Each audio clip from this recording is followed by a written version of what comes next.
Glória a Deus. Amém. Então você que vai acompanhar conosco a leitura da palavra de Deus, primeiro livro do profeta Samuel, capítulo 2. Samuel no Antigo Testamento, capítulo de número 2.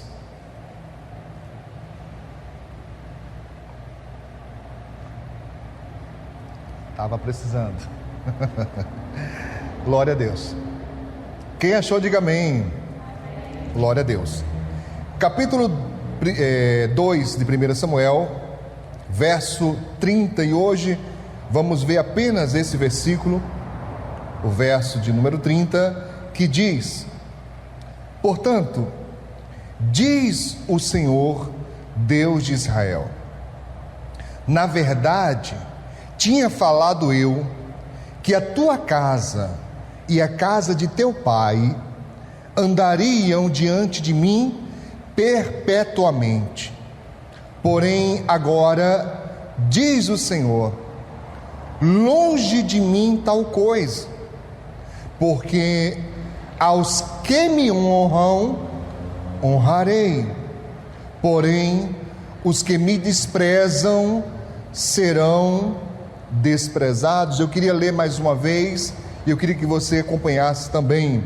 Portanto, assim diz o Senhor, Deus de Israel, na verdade, tinha falado eu que a tua casa e a casa de teu pai andariam diante de mim perpetuamente.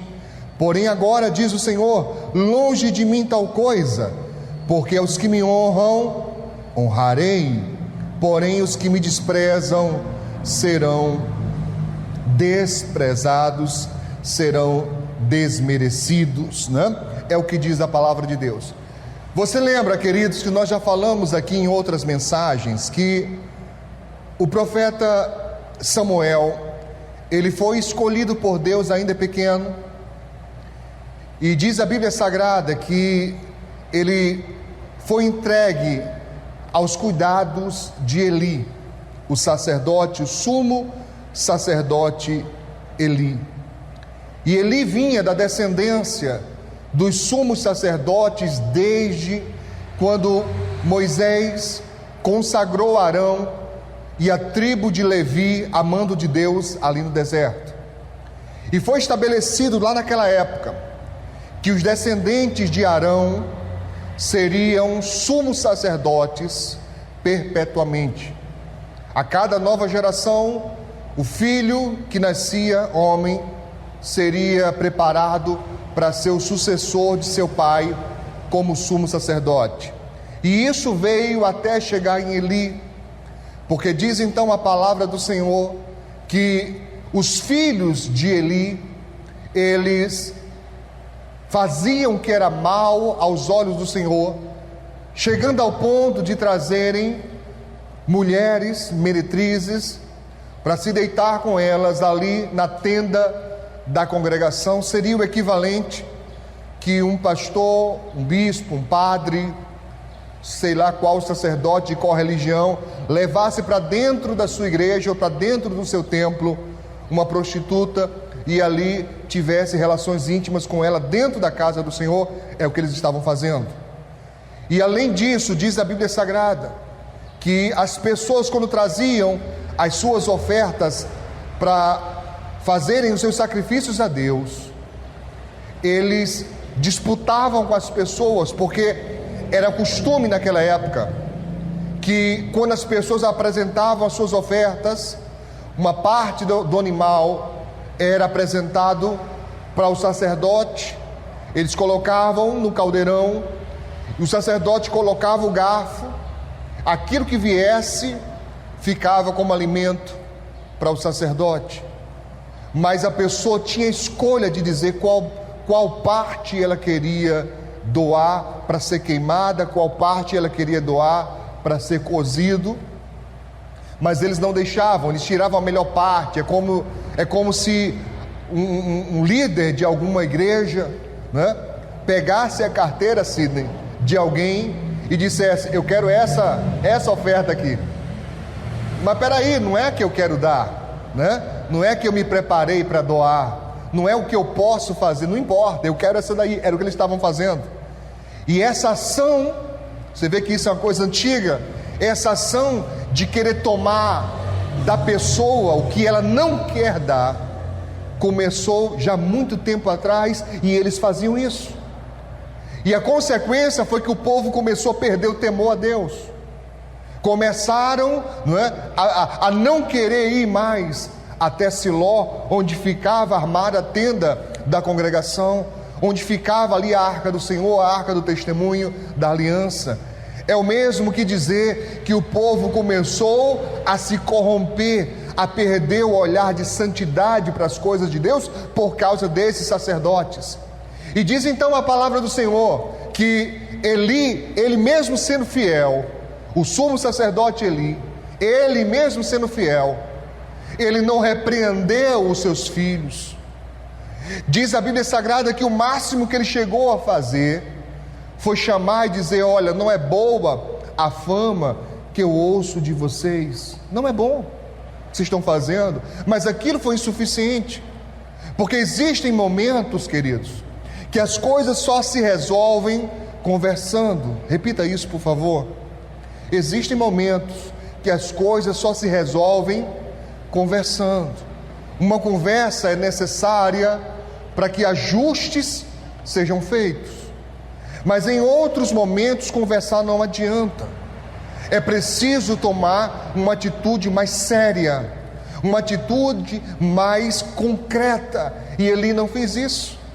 Ele deixou que os filhos continuassem fazendo, como quem diz assim: eu não posso fazer nada, eles já são adultos, eu não posso fazer mais nada sobre isso. E diz então a palavra de Deus que quando o Senhor falou com Samuel, né, quando o Senhor Deus disse: olha, não dá mais, não tem como, eu tinha dito, né, que a casa do teu pai, a tua casa e a do teu pai andariam perpetuamente, mas não tem como, não tem, né?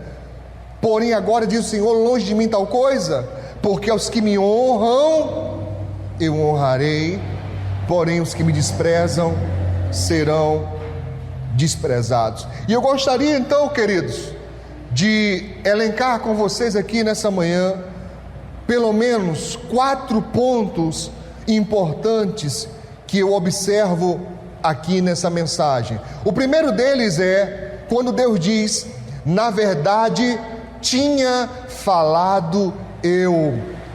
Eu queria que vocês parassem por um instante, os irmãos aqui na igreja e o pessoal que acompanha de casa. Pare por um momento e pense, reflita, medite. O que é que Deus já falou ao teu respeito? O que é que Deus já falou com você em algum momento que o seu coração estava aberto, pleno diante de Deus? E você ali recebeu uma palavra, ali você recebeu uma promessa, e Deus mostrou para você algo, Deus prometeu para você algo, Deus afirmou que faria algo com você, através de você, na sua vida. Qual foi a promessa que Deus te fez? Deus havia feito uma promessa para a casa desse homem, para a família dele, para toda a sua descendência. Todos eles estariam perpetuamente servindo a Deus diante do Senhor. É uma honraria sem igual. Meu irmão, olha para mim, preste atenção aqui numa coisa. Imagina se você recebesse essa promessa, se essa promessa fosse feita a você. Deus dissesse: olha, para sempre os seus descendentes vão ministrar na minha presença. Que honra, meu irmão, que coisa maravilhosa, você ficar tranquilo em saber que seus filhos, seus netos e os netos deles e as próximas gerações estariam diante de Deus sempre servindo. Que coisa maravilhosa! É uma promessa de salvação. Eu não sei se você entende isso. É uma promessa, sabe, de unção. É uma promessa de honra maravilhosa. Deus disse: eu tinha dito. O que Deus falou a seu respeito? Qual foi a promessa que você recebeu de Deus? E eu queria te perguntar uma outra coisa, né? Você está vivendo essa promessa? Você está vivendo o melhor de Deus? Certa vez aqui na igreja, eu disse uma coisa muito importante que eu queria repetir aqui nessa manhã. Eu disse, irmãos, nós temos que tomar cuidado, porque às vezes de tanto a pessoa viver em lutas, em dificuldades, e viver em situações difíceis, quando chega o momento que as coisas começam a dar certo, quando chega o momento que as coisas começam a andar bem, a pessoa continua vivendo como se estivesse no sofrimento. Como assim, pastor? Ela lamenta, ela murmura, ela reclama, ela não consegue ser grato a Deus pelas coisas que está desfrutando. Sabe, às vezes você está vivendo, sabe, algo totalmente novo, totalmente diferente, mesmo com lutas. A palavra de Deus não nos isenta de passarmos por tribulações, elas sempre virão, independentemente de quem seja você, qual seja a sua posição social ou espiritual. Lutas sempre vêm, e nós fomos prevenidos sobre isso pelo próprio Cristo Jesus. Ele disse: no mundo tereis aflições. Já estava dito bem claramente. Mas será que hoje você está vivendo pior do que antes? Pare e medite um pouco. Será que hoje você está sofrendo tanto quanto antes? Será que hoje você está padecendo tanto quanto já foi outrora? E tem gente que mesmo vivendo melhor hoje, não consegue ser grato a Deus, não consegue dizer: Senhor, poxa, eu vou te louvar, eu vou te exaltar, eu vou ser fiel a Ti, eu vou ser instrumento nas Tuas mãos, porque mesmo com lutas hoje, eu estou muito melhor do que antes. Eu posso testemunhar isso, eu posso dizer isso, eu não sei se você também pode. Mesmo com lutas, Deus tem sido fiel. Mesmo com batalhas, Deus tem sido maravilhoso para nós. E falta gratidão então. E é isso que Deus está dizendo aqui para Eli: ô meu querido, você não me honrou. Vocês tiveram uma honra tremenda, você, a casa do seu pai, sua família, vocês tiveram coisas tremendas, mas não me honram. Não me honram. Ao invés de, sabe, colocar, o que seria honrar, pastor? Nesse caso, o que seria honrar, né? No caso de Eli, seria chegar para os seus filhos e dizer: ó, vai não, aqui não vai não, tá? Mas não vai mesmo. Sabe por quê? Porque esse Deus maravilhoso, que me colocou como sumo sacerdote na frente do povo de Israel, Ele me escolheu e me deu uma honra que é inigualável. Então eu não vou permitir que vocês façam isso na obra do Senhor. Tirava eles. Vocês querem desbandalhar? Vão desbandalhar lá por conta própria, não sobre a minha tutela, não sobre a minha guarda. Se ele não soubesse, tudo bem, mas ele sabia. Ele sabia. E quantas vezes, querido, eu quero te levar a pensar sobre isso. Quantas vezes você sabe que uma coisa é errada? Quantas vezes você sabe que uma coisa não pode ser daquela maneira e você faz de conta que nada acontece? Você faz de conta que não tem nada a ver, tem nada não. Por favor, eu não estou te colocando responsável pelos erros de todas as pessoas. Eli não era responsável pelos erros de seus filhos. Isso eu quero que fique muito bem claro. Eles já eram adultos, eles respondiam por si próprios. É tanto que morreram na guerra. Se você continuar lendo, você vai observar, eles morreram na guerra. Eles eram responsáveis por si próprios. Mas o erro de Eli qual foi? Ficar inerte na sua responsabilidade, naquilo que lhe compete, naquilo que é da sua alçada. Você não pode ficar inerte. Dê no que der, doa a quem doer. No que compete a você, no que Deus coloca sobre a sua responsabilidade, é de você que Ele vai cobrar. Amém? Há uma palavra de Deus, amém, irmãos? Vou ficar tudo sério aqui agora. Há uma palavra de Deus que diz: a quem muito é dado, muito é cobrado. Você acha que isso não serve para nós, irmãos? Porque algumas pessoas pensam que isso se trata apenas de autoridade. A Bíblia não diz que é sobre autoridade. Ela diz: a quem muito é dado. Dado o quê? O que Deus quiser dar. Se é dado a você, vai ser cobrado de você. Se Ele te dá um talento, Ele vai cobrar de você no mínimo o quê?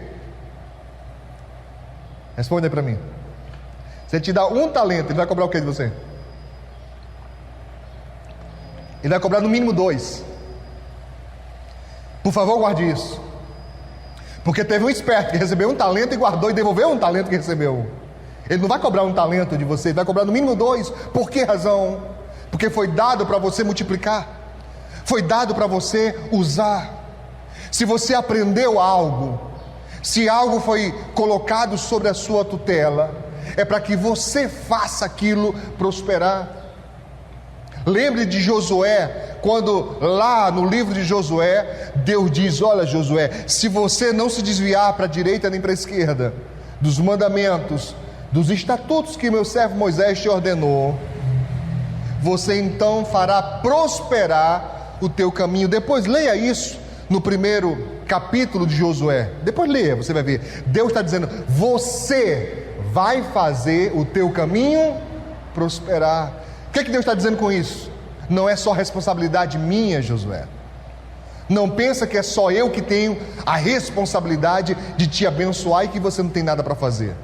Você tem também a obrigação de fazer o teu caminho crescer, teu caminho prosperar. Ou seja, se eu te dou um talento, se eu te dou, uma bênção, você tem que multiplicar isso.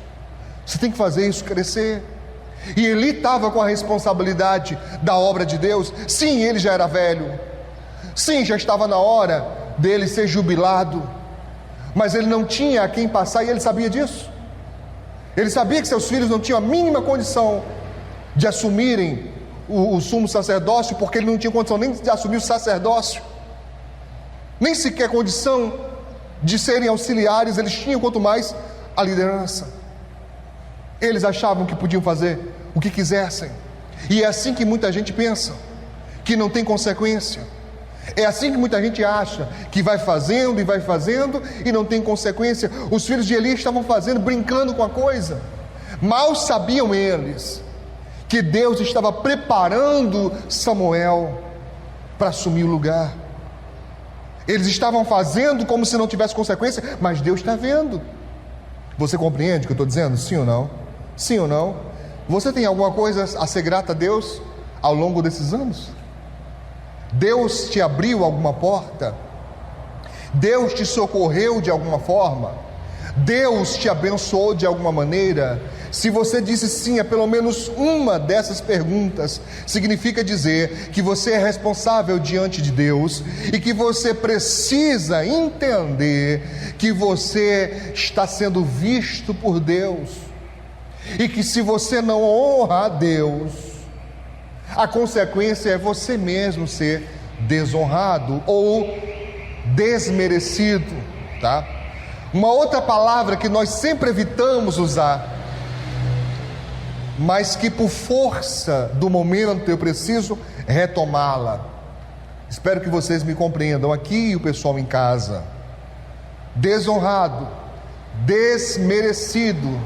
Há uma outra palavra mais dura que significa desgraçado, fora da graça. Entende o que eu estou dizendo?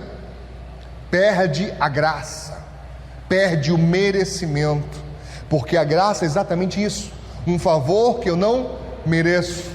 Se é retirado o favor, eu perdi a graça, e isso significa desgraçado. É claro que nós usamos essa palavra de maneira geralmente mais pejorativa, no sentido de querer xingar alguém, mas ela significa isso: alguém que perdeu a graça de Deus, tá? Essa é a consequência de quem age dessa maneira.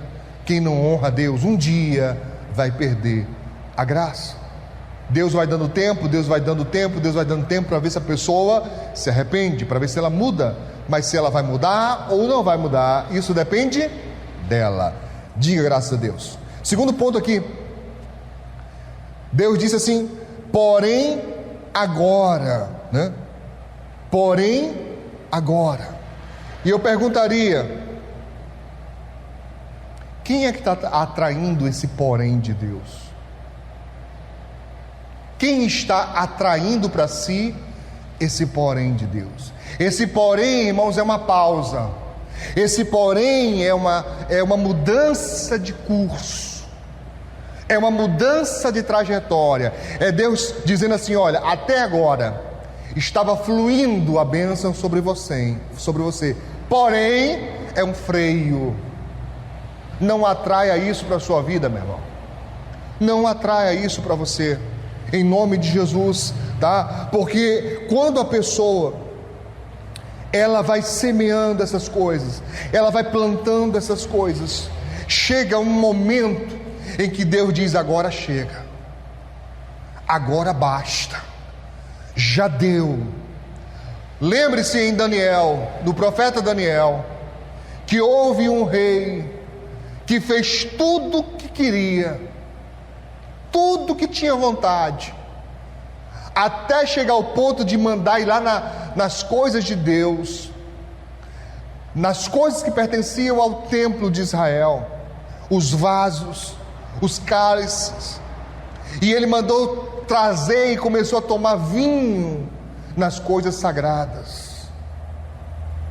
Deus então usa uma mão, a mão de Deus, que escreve na parede, e a escrita dizia Mene, Mene, Tekel e Parsim. Ninguém soube o que era aquilo até lembrarem de Daniel. Trouxeram o profeta, e ao chegar Daniel olha, e é revelado a ele, ele fala ao rei e diz: olha, Deus pesou a sua vida, botou na balança, e você foi achado em dívida, você está devendo. Meu irmão, espero eu que você não chegue a esse ponto de Deus olhar e dizer: chega, para esse aí já deu, não tem como mais não, vai pagar agora, vai pagar pelo que fez, porque, sabe, exagerou, passou da conta, a dívida está alta demais. E alguém há de pensar e dizer assim: pastor, mas e o Senhor não perdoa? Claro que Deus perdoa a todos quantos se arrependem, mas é impossível, eu repito, é impossível alguém receber perdão sem se arrepender. Eu vou dizer uma vez mais: é impossível receber perdão sem arrependimento. Esse é o ponto chave e crucial para que alguém seja transformado por Deus: se arrepender do que fez de errado. Porque senão, meu irmão, se chegar ao ponto de Deus dizer: porém, eu tinha prometido te abençoar, eu tinha prometido te fazer feliz, eu tinha te prometido tanta coisa, porém agora, assim diz o Senhor, longe de mim tal coisa. O ponto 3, ele fala: aos que me honram eu honrarei. Você tem honrado a Deus? Não responda para mim, mas responda para a sua alma. Você tem honrado a Deus? Honrar a Deus significa colocá-lo acima de tudo e de qualquer coisa. Deus vale mais para você do que o seu dinheiro.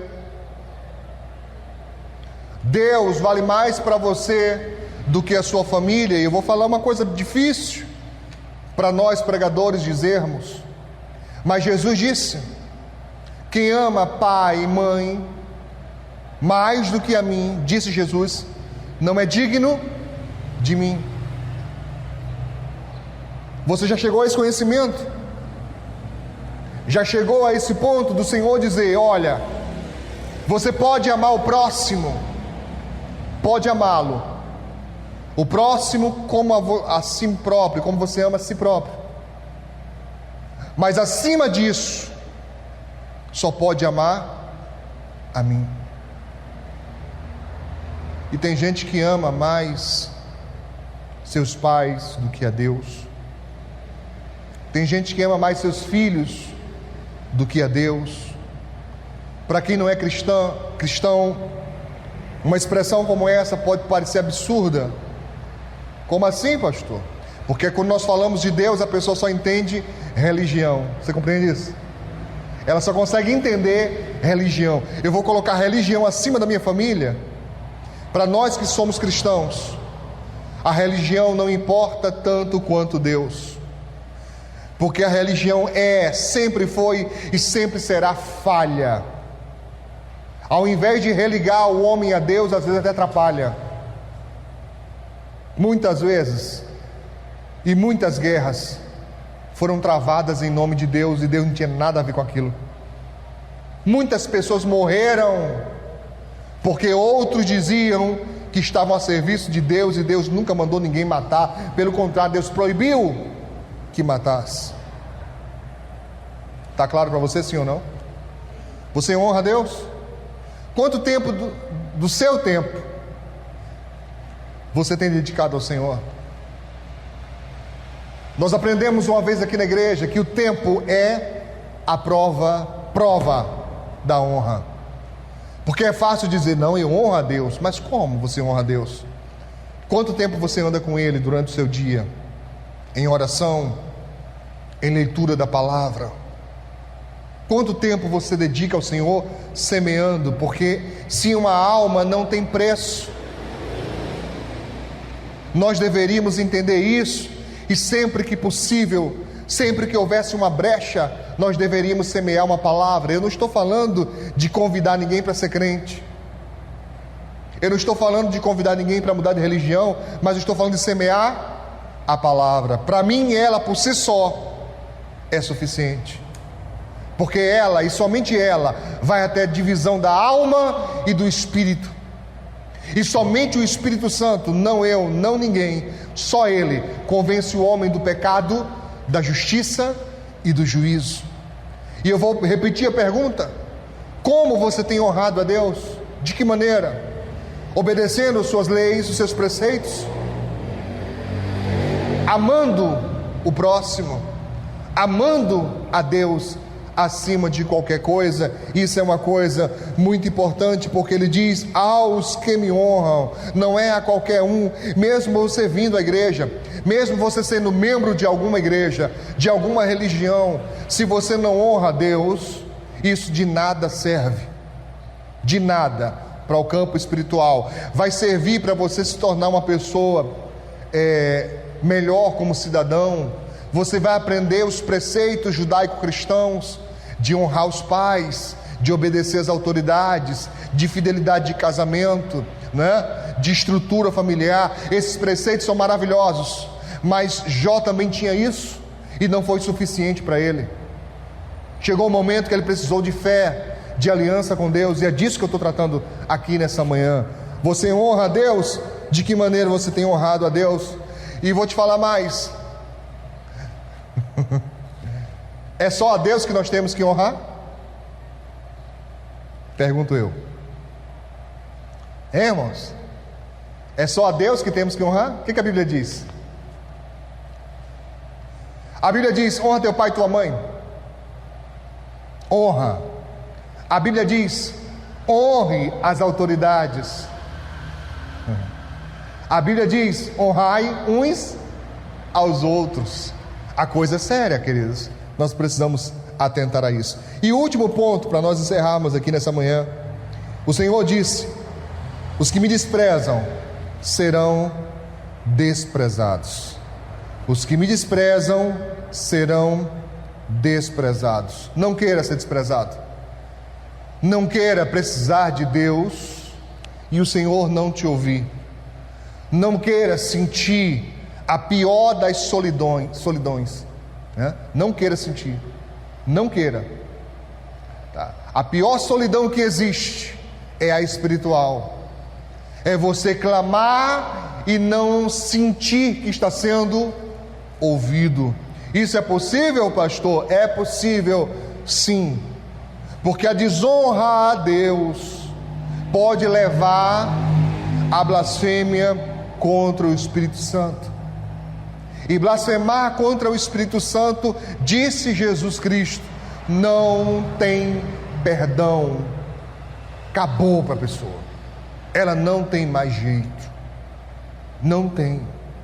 E tem pessoas caminhando a isso, zombando das coisas santas, brincando com as coisas santas, achando que não haverá consequência. Não importa se você é crente há muito tempo, Não importa se você tem algum cargo eclesiástico, não importa se você é filho de pastor, de pastora, não importa se você é pastor ou pastora, não importa se você é presbítero ou diácono, não importa quanto tempo de ministério você tem, isso serve para todos nós. Ele disse: aos que me honram, eu honrarei. E você que tem honrado a Deus, você que tem semeado com lágrimas, você tem gastado ou investido do seu tempo em ajudar outros, em semear na vida do outro, você que tem pago um alto preço para que outros se mantenham no caminho, quase a pulso, quase a força. Você tem, buscado dentro de você uma força que você não sabe nem de onde é que vem.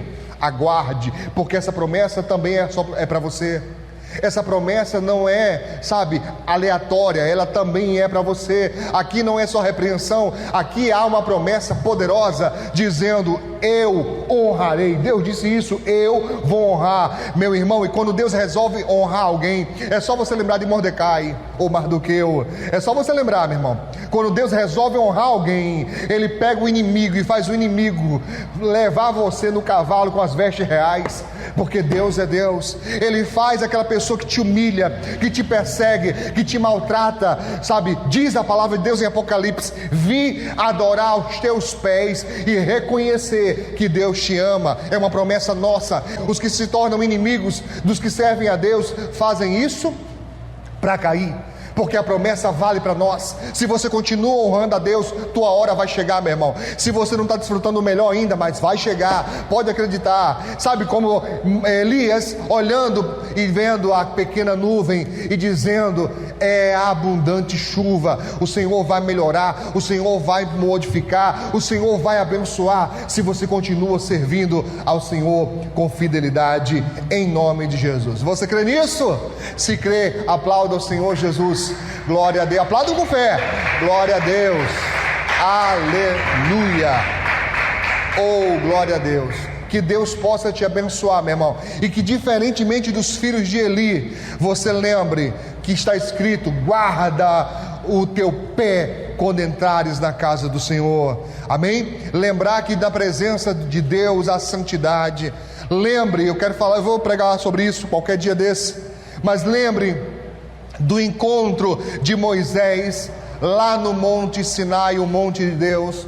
O Senhor disse: Moisés, tira a sandália dos teus pés, porque o lugar que estás pisando é terra santa. Por que Deus mandou tirar a sandália dos pés?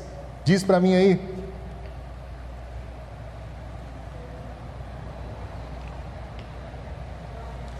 Porque a sandália é para proteger do que não presta. A sandália é para ajudar a proteger de sujeira, de contaminação. Deus está dizendo: aqui é o contrário, meu filho. Aqui você tem que ser contagiado com o que é santo. O que é santo tem que entrar, o que é santo tem que fazer parte de você. Então tira a sandália, que é para você se misturar aqui com aquilo que é santo, em nome de Jesus. É assim que nós temos que estar na presença de Deus, desnudar a nossa alma, desnudar a nossa vida e dizer: Senhor, estou eu aqui totalmente entregue nas tuas mãos, em nome de Jesus de Nazaré. Amém? E ao pessoal que está assistindo a gravação em casa, irmãos, eu te peço, não se esquece de se inscrever no nosso canal, não se esquece de ativar o sininho das notificações, não se esquece de ser um semeador da palavra de Deus. Se essa palavra te abençoou, se as outras te abençoaram, você também pode ser um abençoador, fazendo com que essa mensagem chegue a muito mais pessoas, em nome de Jesus. Que Deus abençoe sua casa, sua vida, sua família, em nome de Cristo.